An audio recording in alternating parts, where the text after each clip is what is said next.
This is the famous sculpture, The Gates of Hell, by Auguste Rodin.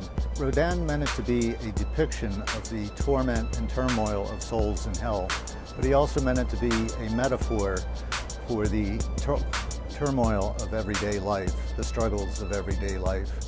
We can use it to take some lessons to understand our own turmoil, the economic turmoil in our country today. Back in the 1930s, of course, the economic suffering was as bad or even worse than it is today, but the people didn't have the safety nets that we have today. There was no unemployment insurance. There was no Social Security.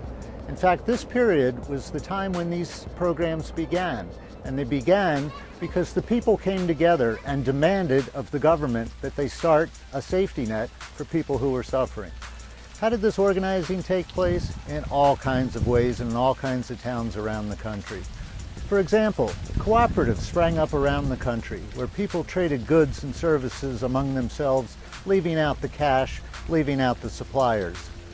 By 1934, there were over 300 of these collectives around the country with millions of people as members. In other parts of the country, like in the coal mining regions, laid-off workers, laid-off miners went back to the mines, illegally wildcatted the mines, mined the coal, took it to the cities, undersold the regular suppliers, and made a living that way. When the mine owners demanded that they be arrested, police often refused to arrest them. If they were arrested, juries wouldn't convict them. New labor unions were springing up everywhere because the old labor unions had become way too aligned with the corporate owners. It was resistance on a widespread scale.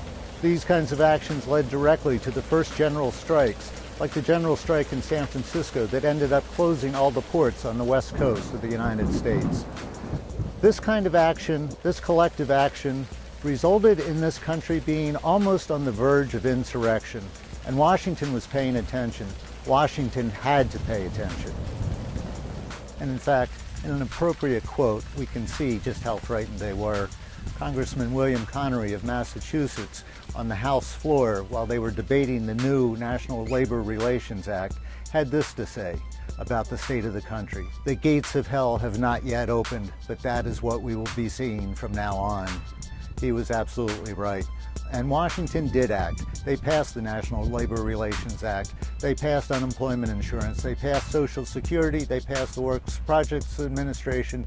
All these programs didn't come from Washington. They didn't start in Washington. They started as ideas at the grassroots level. They started as ideas with people coming together, collectively organizing and demanding of Washington that they act on behalf of the people of this country. That's the lesson to be learned for today. That's what we have to keep in mind, our own history. And we still have the power to open those gates of hell, organize together, and make demands on Washington. That's what we should be doing.